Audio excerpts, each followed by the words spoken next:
WLBT News starts now. We begin with new developments in the case of a Jackson police officer accused of having sex with a minor. Tonight, Jackson police confirm that officer took his own life on Interstate 220 this afternoon. 3 News 5's David Kenney is live at police headquarters with the very latest. Yeah, it was just hours after those allegations of sexual misconduct against a minor went public that Jackson police say the accused officer took his own life on Interstate I-220. It's unclear how this latest development will affect several investigations into the alleged incidents. While Jackson police held a press conference on the steps of their downtown headquarters, a grouping of officers and investigators were on I-220 where the accused officer had taken his own life. It appears to be a gunshot wound, and it may appear to be a self-inflicted gunshot wound. Monday morning, Jackson attorney Lisa Ross addressed the media saying the victim was befriended by the officer who then began having sex with her while on duty. For a period of about 6 months, this police officer befriended the child, and he repeatedly sexually assaulted her in a police vehicle.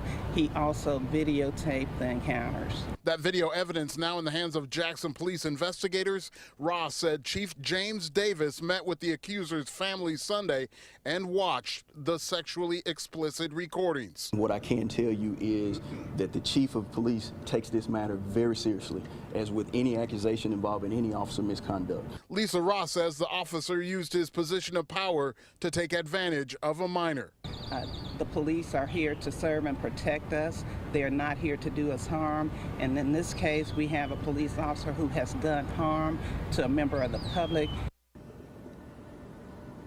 So now you have two investigations by Jackson police, an internal investigation and a criminal investigation. You also have the investigation by the attorneys who say they also want to include the U.S. Attorney's Office. It's unclear how this latest development with the officer taking his own life will affect those in the near future. In Jackson, David Kenney, 3 on your side. And then the suicide of the accused Jackson police officer, of course, raising lots of questions. And a Fox 40 exclusive now, Jackson Mayor Chokwe Lumumba is here to address what happened today. I know there's some things that you wanted to say first. Yeah. Well, first, Melissa, I appreciate the opportunity to speak with you and speak to your listening audience. I'd like to first offer my condolences to the family of this young lady, offer my regrets anytime there's a case or an allegation of sexual misconduct. It's deeply troubling to me. Being the father of 2 young ladies, I understand the fear that every parent has with respect to that. And then I would like to offer my condolences to the family of James Hollins, the officer that took his life. The loss of life at any point is tragic, and so we want to offer our condolences and keep both of those families in prayer. Let's talk about the timeline of how this kind of unfolded, because at one point the police chief was facing a lot of criticism, people saying that he did not jump out in front of this, but the timeline is a lot shorter than people may think. Yeah, nothing can be further from the truth, to be honest, and when you have an emotionally charged circumstance like this, it doesn't help to have misinformation.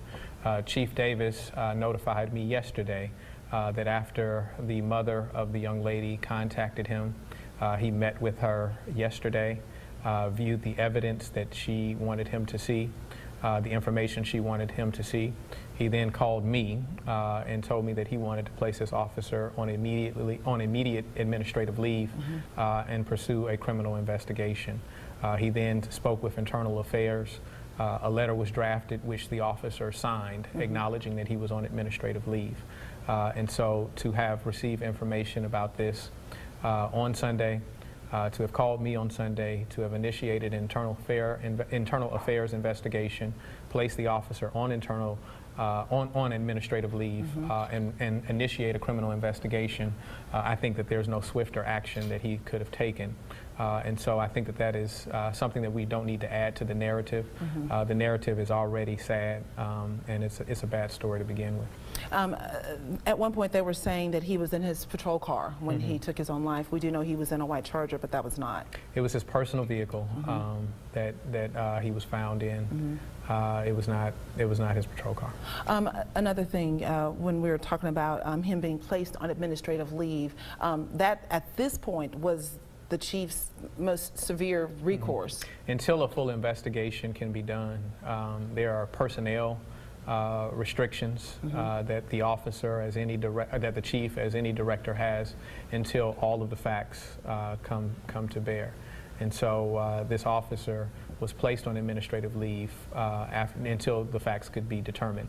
The span of time of 1 day, not even 24 hours. He's entitled to a probable. He was entitled to a probable cause hearing before he could be fired, if that was. Yeah, I won't go. Into I won't put on my lawyer's hat on this one. Okay.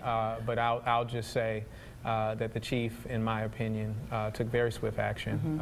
He was very regretful of the circumstance.